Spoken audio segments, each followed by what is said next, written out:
Buenas noches, hermanos. Realmente es un privilegio encontrarnos nuevamente aquí en la casa del Señor. El Señor dice en su palabra que cuando 2 o 3 nos reunimos en su nombre, ¿qué pasa? El Señor también está en medio nuestro. Así que en estos momentos nosotros estamos en la presencia del Señor. Como dijo el pastor recién, el tema de esta noche lleva por título Una voz como de trompeta. Y la lectura que se leyó, la vamos a leer otra vez para comentarla, se encuentra en Apocalipsis 1, versículos 10 y 11, que dice así: Yo estaba en el Espíritu en el día del Señor, y oí detrás de mí una gran voz como de trompeta que decía: Yo soy el Alfa y la Omega, el primero y el último. Escribe en un libro lo que ves y envíalo a las 7 iglesias que están en Asia. Y allí aparecen 7 nombres: Éfeso, Esmirna, Pérgamo, Tiatira, Sardis, Filadelfia y Laodicea. Bueno, vamos a comenzar que aquí Juan, el apóstol, está en el Espíritu en el día del Señor. ¿Qué día era este? Yo vengo del catolicismo, de hecho tengo una maestría en teología católica, y ellos afirman que aquí lo que está diciendo la palabra de Dios es que ese día era un domingo, porque ellos le llaman el día del Señor al domingo. Entonces, ¿qué día era en realidad el día del Señor? Bueno, hay 2 elementos poderosos que nosotros vamos a tener claro para definir correctamente el día del Señor. Primero y principal, en toda la Biblia hay un solo día que tiene un Señor. La semana tiene 7 días, pero hay un solo día de la semana que tiene un Señor. ¿Y qué día es? El Shabbat, el sábado, el día de reposo, dice también algunas versiones. ¿Y eso dónde lo encontramos? Mire, ustedes pueden encontrarlo en Mateo 12:8, Marcos 2:28 y Lucas 6:5, que dice así: porque el Hijo del Hombre es Señor del sábado. O del día del reposo, según la versión que tenga. Y luego abajo dice: el día de reposo significa sábado. Así que hasta ahora podemos concluir de que en Apocalipsis 1:10 el día del Señor es sábado. Pero hay otro elemento más que también nos ayuda. ¿De qué nacionalidad era Juan? ¿Acaso Juan no era judío? Cristo no era judío, del pueblo judío, del pueblo de Dios, del pueblo de Israel de antaño. Por supuesto. ¿Y ellos qué día guardaban como judíos, como pueblo de Dios? El sábado. Entonces la pregunta que yo haría a esta gente: ¿ustedes piensan que Juan iba a desobedecer a Cristo y llamarle el día del Señor a otro día? Por supuesto que no. Entonces, el día del Señor era un sábado. Y detrás de mí, dice el versículo, oí una voz como de trompeta. Y aquí vemos a Cristo otra vez identificarse como el yo soy. Yo soy el Alfa y el Omega, el primero y el último.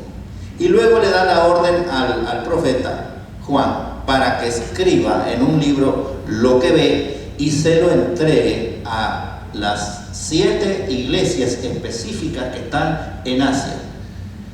Ahora, solamente habían 7 iglesias en Asia. Habían más de 7.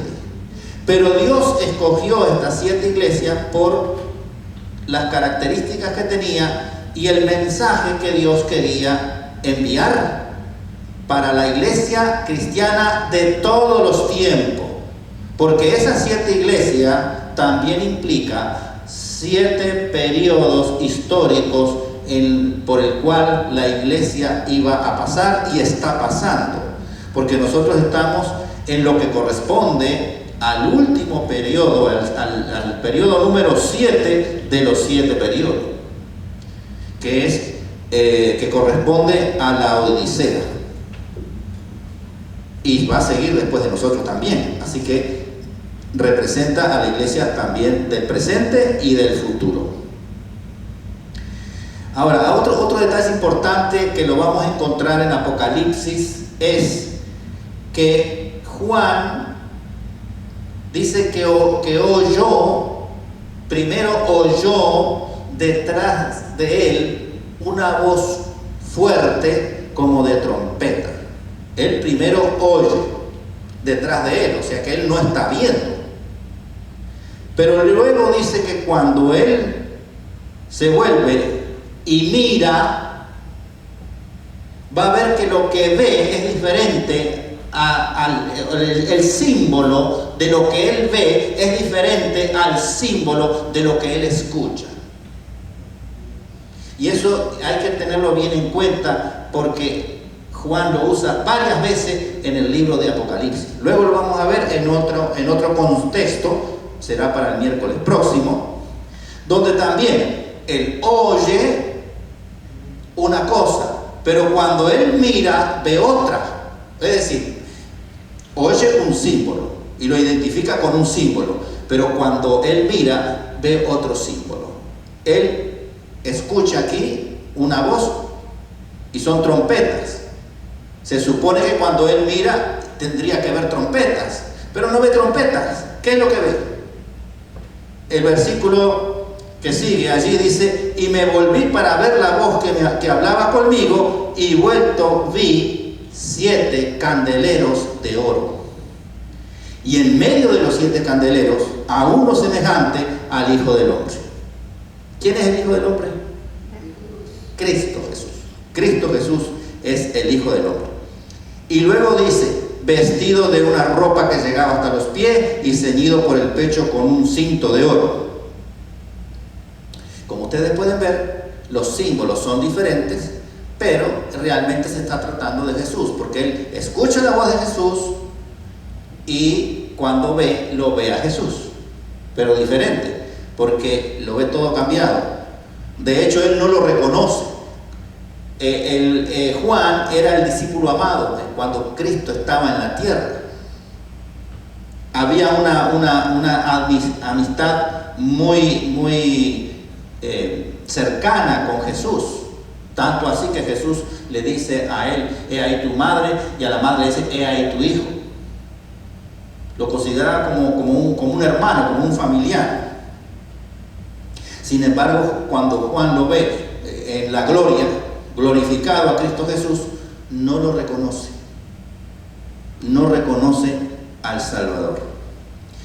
Y los versículos que siguen, del 14 al 16, sigue la descripción de cómo estaba Jesús, aparte de las vestiduras blancas, ceñido por el pecho con un cinto de oro. Habla de sus cabellos, cómo era, habla de sus ojos, habla de sus pies y habla de su voz. Y en el versículo 16 me detengo porque dice: y de su boca salía una espada aguda de 2 filos. Todo esto es símbolo. Ya hablamos de que el libro de Apocalipsis es rico en símbolos y hay que saber interpretar los símbolos. ¿Qué entendemos cuando dice que de su boca, de la boca del Hijo del Hombre, es decir, de la boca de Jesús, salía una espada aguda de 2 filos? Bueno, si ustedes van a Hebreos 4:12, allí dice que la palabra de Dios es viva y es eficaz y es más cortante que una espada de 2 filos, que penetra ahí en lo profundo y que discierne pensamientos y las intenciones del corazón. Entonces, ¿con qué está comparando la espada de 2 filos? con la palabra de Dios. Antiguo y Nuevo Testamento, 2 filos, corta hacia abajo y hacia arriba. Entonces, lo que está hablando Cristo aquí, que de su boca salía una espada de 2 filos, lo que está saliendo de la boca de Cristo es palabra de Dios. Es lo que está tratando de decir. Ahora, hay otro detalle que conviene aclarar. ¿En qué lugar en el cielo estaba Juan durante esta visión? Y esto es muy importante resaltarlo, porque hay muchos cristianos de otras denominaciones que afirman que Cristo, cuando ascendió al cielo, se fue al lugar santísimo del santuario celestial. Y ahora voy a explicar un poquito el santuario, porque a lo mejor algunos de ustedes no conocen de lo que estoy hablando cuando digo santuario. Había un santuario terrenal que era figura y sombra del celestial, era una copia del celestial.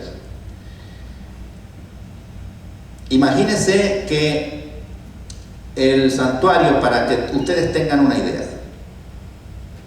imagínense que este templo es el santuario. El patio de afuera, todos los alrededores, es lo que se le llamaba el atrio o el patio, que tenía una sola entrada. Digamos, aquí hay una sola entrada para entrar. Entonces, lo mismo el atrio tenía una sola entrada. Estaba orientado hacia el este, para que los que adoraban al verdadero Dios le dieran espalda al sol, porque los que adoraban al sol le daban el frente.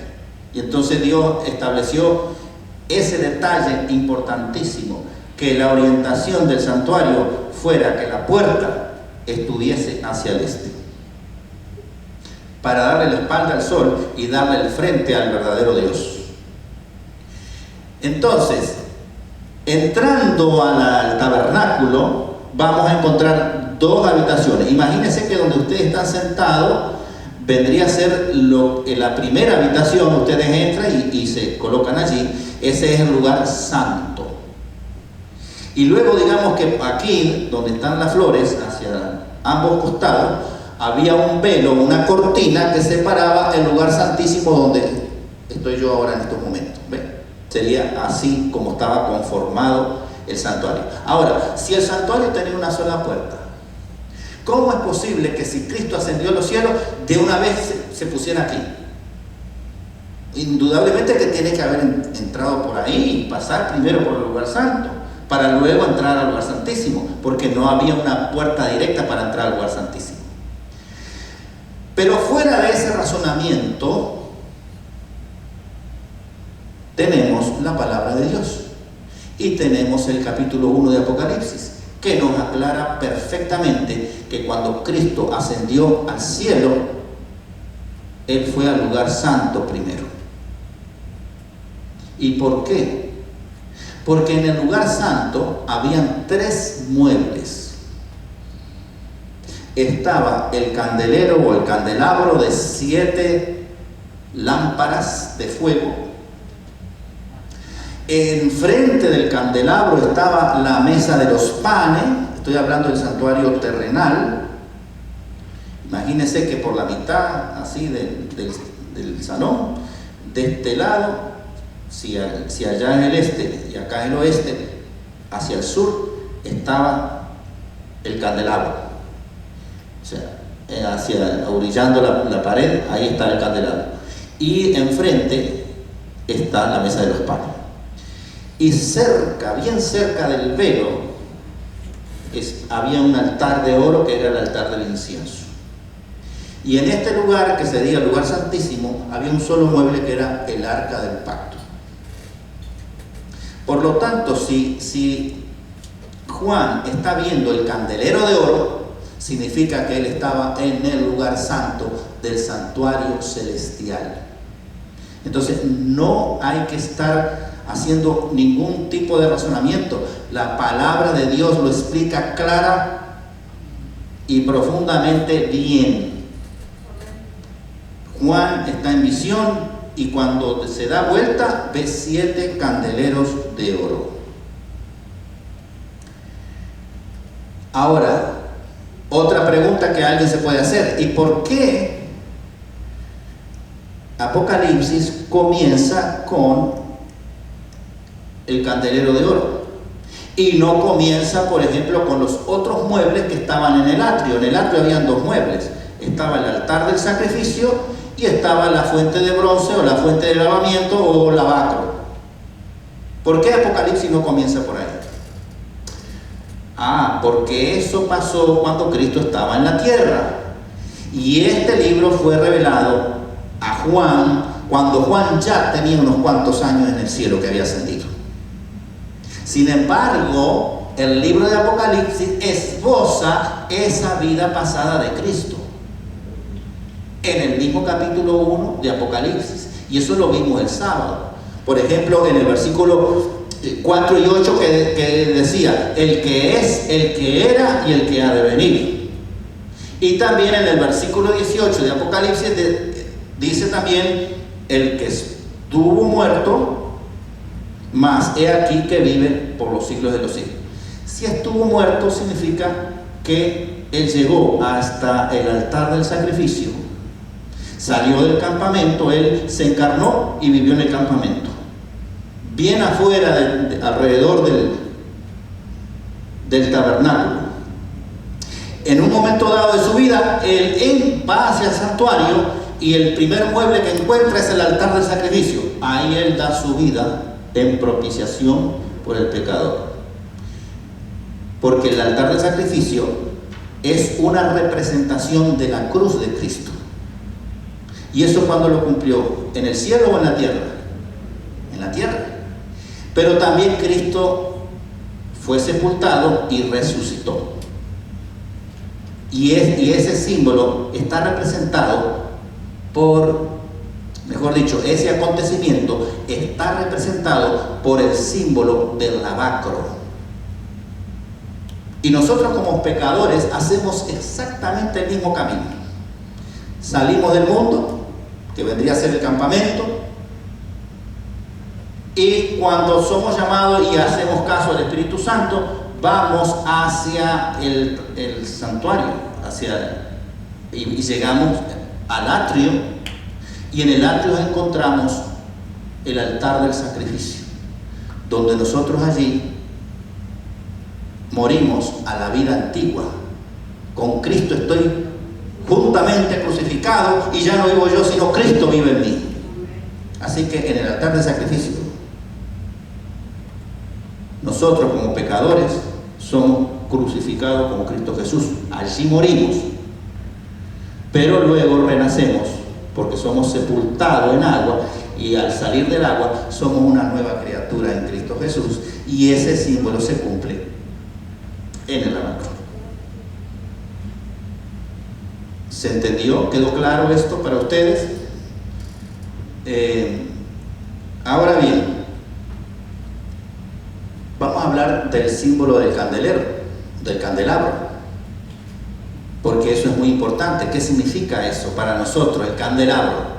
¿Tendrá algún significado? Ustedes saben que la tienda, el tabernáculo de reunión en el desierto, no tenía ventanas, tenía solamente una puerta de entrada, no tenía otra puerta, así como aquí que hay otras puertas laterales, no, una sola puerta.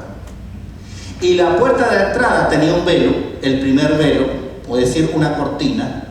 Por lo tanto, eso era un lugar muy oscuro. De esa manera, Dios mandó a que se construyera el candelero de 7 lámparas de fuego, para que ardiera continuamente, noche y día, porque era la única fuente de luz dentro del santuario, del tabernáculo. La única fuente de luz era el candelero, y esa fuente de luz tenía que estar constantemente prendida. y los sacerdotes tenían que hacerle también mantenimiento, ponerle aceite, porque funcionaba con aceite, cambiarle la mecha, cortarle la parte de arriba de la mecha cuando se carbonizaba y no iluminaba bien, pero siempre ese candelero tenía que estar iluminando bien continuamente, noche y día. ¿Qué representa? ¿Quién dijo yo soy la luz del mundo? Cristo Jesús. Así que ese candelero representa a Cristo Jesús, y ustedes pueden ir a Juan 8:12, donde Cristo dice yo soy la luz del mundo. Pero ustedes saben que también representa al Espíritu Santo. El Espíritu Santo también está representado en el candelero, porque el Espíritu Santo se representa con qué cosa, qué se le echaba al candelero para que iluminara, para que ardiera esa mecha. Aceite. ¿Y qué se hacía con el aceite? Antiguamente, ¿qué se hacía con el aceite? Se ungía, se preparaba un aceite especial, el aceite de la unción. Ustedes, en el Antiguo Testamento hay una cantidad de versículos que habla del aceite de la unción. Yo le voy a dar uno, Levítico 8:12. Pero luego en Isaías 61:1 y su equivalente en el Nuevo Testamento, Lucas 4:18, Cristo dice esto: el Espíritu del Señor está sobre mí porque me ungió. Así que el Espíritu también unge, el aceite unge, el Espíritu unge. Por lo tanto, el aceite representa al Espíritu Santo. ¿Quedó claro? Así que allí, en ese candelero, está representado el Espíritu Santo. Pero él no es el único símbolo para el Espíritu Santo. Las lámparas de ¿cómo eran? ¿Eran lámparas eléctricas? Eran lámparas de fuego.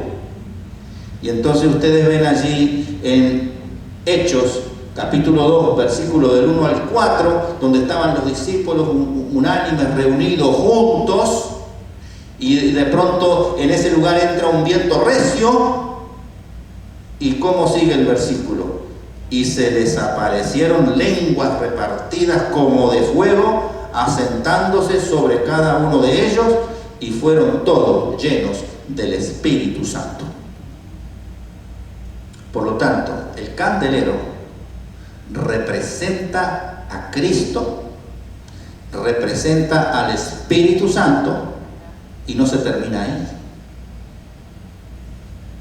Si nosotros vamos al Salmo 119, 105, dice así: lámpara es a mis pies tu palabra y lumbrera a mi camino.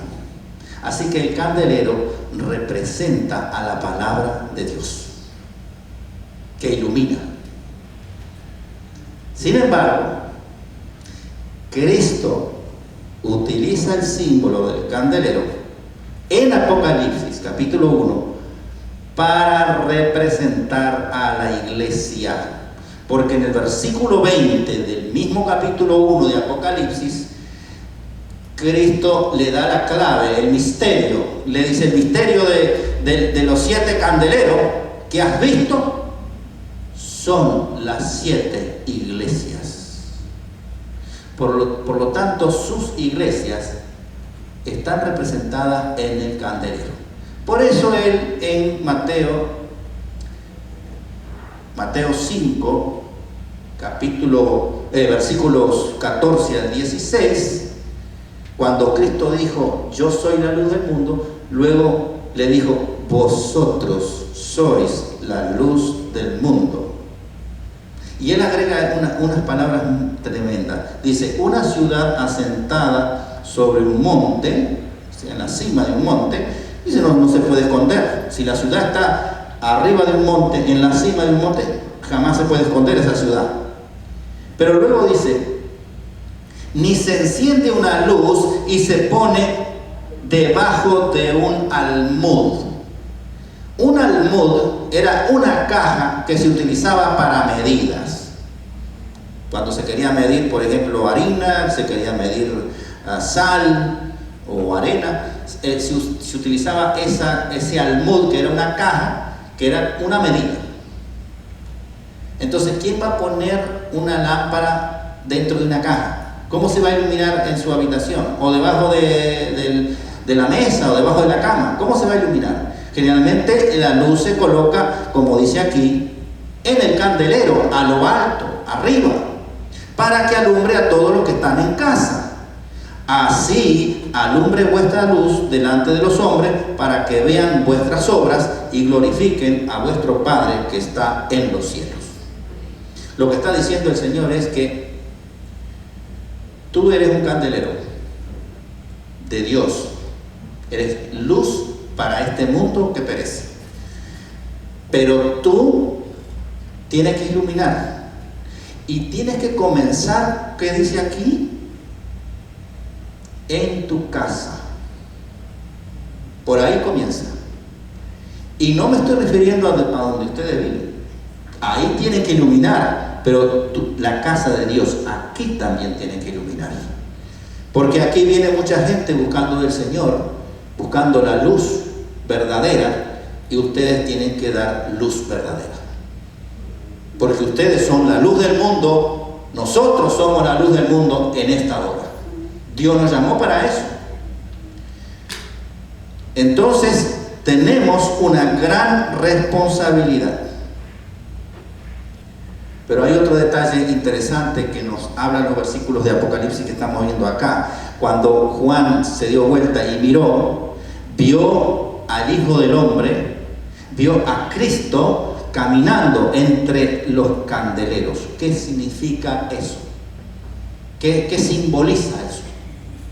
Que Cristo tiene el control de su iglesia. Y lo tiene en todos los tiempos, porque las 7 iglesias representan todos los tiempos de la iglesia cristiana. Él no es que fundó la iglesia y se fue. No, Él está allí acompañando a la iglesia, tiene pleno control de su iglesia y tiene control también de tu vida. Porque nosotros individualmente somos la iglesia de Dios y colectivamente somos la iglesia de Dios. Nosotros somos la iglesia de Dios. Por lo tanto, el Señor tiene el control y debemos confiar en Él, porque Él nos va a acompañar. De hecho, Él allí en Mateo 28:20 dice algo muy interesante: he aquí, yo estoy, no que yo estaré o que yo estuve presente, yo estoy en este momento. El Señor está con nosotros todos los días. ¿Hasta cuándo? Hasta el fin del mundo. Por lo tanto, tenemos que confiar en el Señor, que el Señor nos está acompañando siempre. ¿Y el Espíritu Santo nos acompaña también? Sí, porque si nosotros vamos a ver el versículo 4 del capítulo 1 de Apocalipsis, vamos a leer allí una frase que dice: y de los 7 espíritus que están delante del trono. ¿Cómo? ¿7 espíritus? No era uno. ¿Hay 7 Espíritus Santos o hay uno solo? Aquí dice: y los 7 espíritus que están delante del trono. El Espíritu Santo es uno. Lo que está haciendo referencia aquí, como está el candelabro, que tiene 7 lámparas, habla del número 7, porque además el número 7 es el número de Dios, es la perfección. Pero en realidad lo que está diciendo es que el Espíritu Santo también acompaña a la iglesia en los 7 periodos que la iglesia cristiana ha pasado y está pasando. No hay 7 espíritus, hay un solo Espíritu Santo. Así que cuando tú escuchas esas críticas que hacen a veces de la iglesia, mucha gente por ahí dice: no, que en aquella iglesia hay mucho pecado, que aquella iglesia es como muy liberal, que hacen esto, que hacen aquello, que aquí, que esa iglesia se va a perder, y comienzan una serie de críticas. Y yo le respondo, ¿quién fundó la iglesia? ¿Quién está en control de la iglesia? Cristo Jesús. Y hay un versículo poderoso en Mateo 16, versículo 18, cuando Cristo le dice a Pedro, tú eres Pedro, y sobre esta roca, señalándose él mismo, edificaré mi iglesia. Y cuando Pablo dice, ¿y la roca quién es? Cristo. Porque hay otras teorías por ahí que dicen que esa roca no era Cristo, sino Pedro. Pero hay que leer esto dentro del contexto para ver que la roca siempre ha sido Cristo Jesús.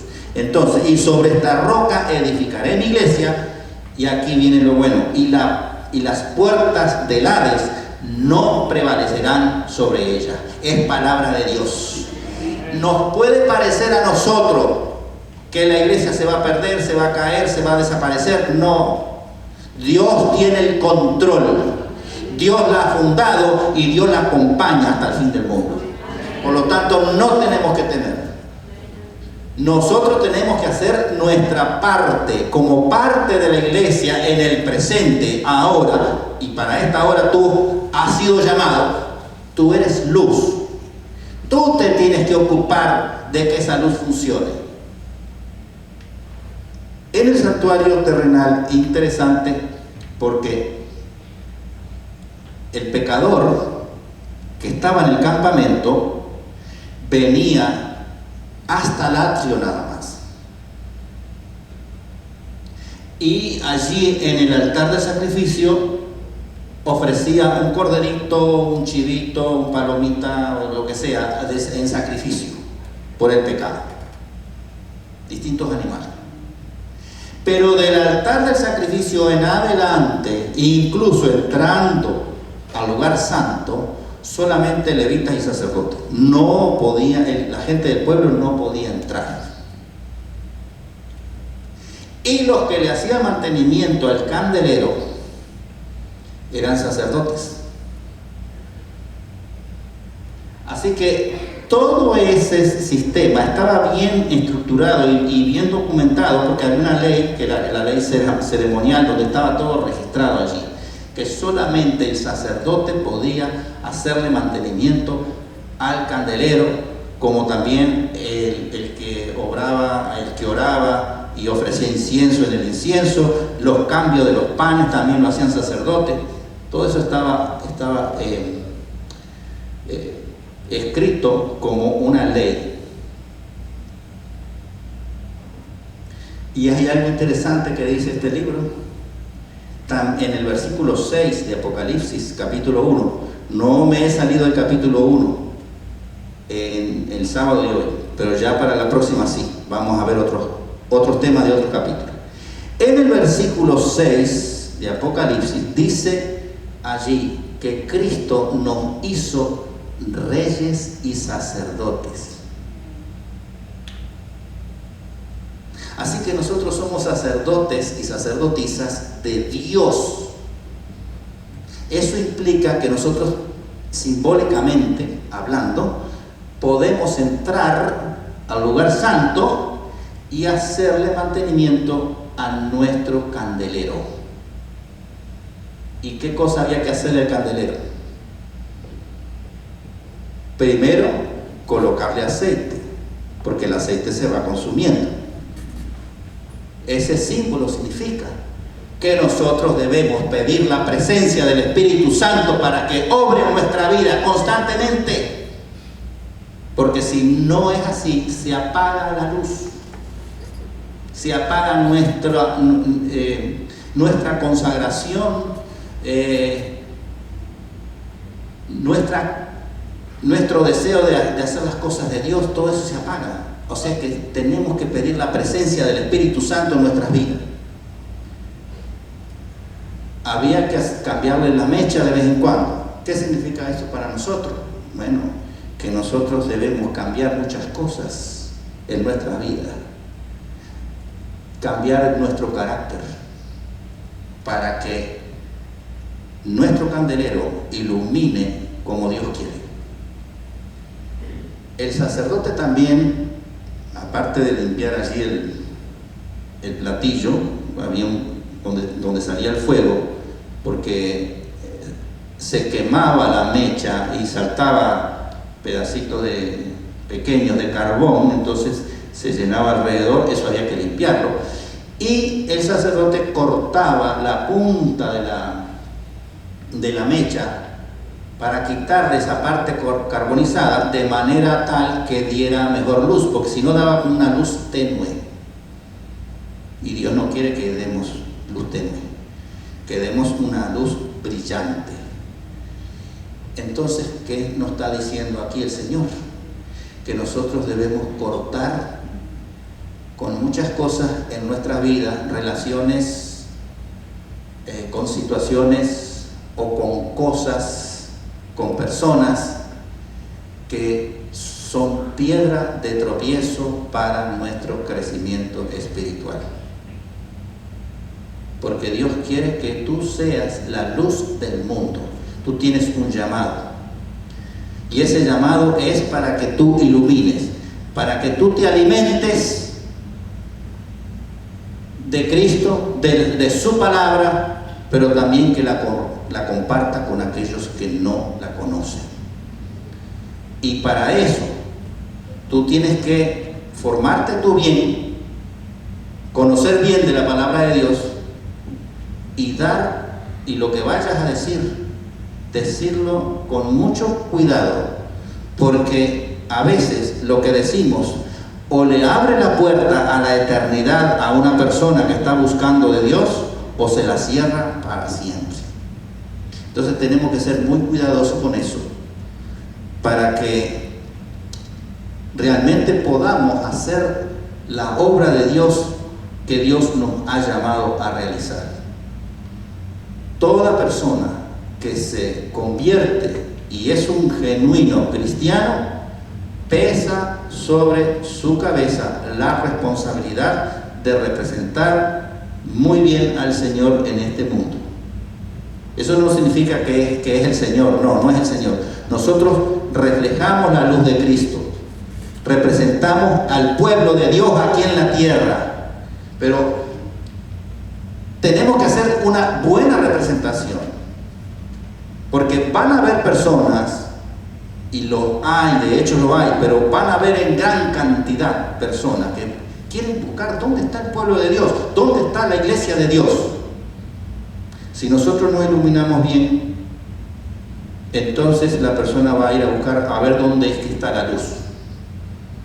Por eso tenemos la responsabilidad de que todo lo que hagamos, de que todo lo que digamos y todo lo que pensemos lo hagamos para la honra y gloria de nuestro Dios. Que la bendición de Dios, del Padre, del Hijo y del Espíritu Santo permanezca siempre en cada uno de nosotros.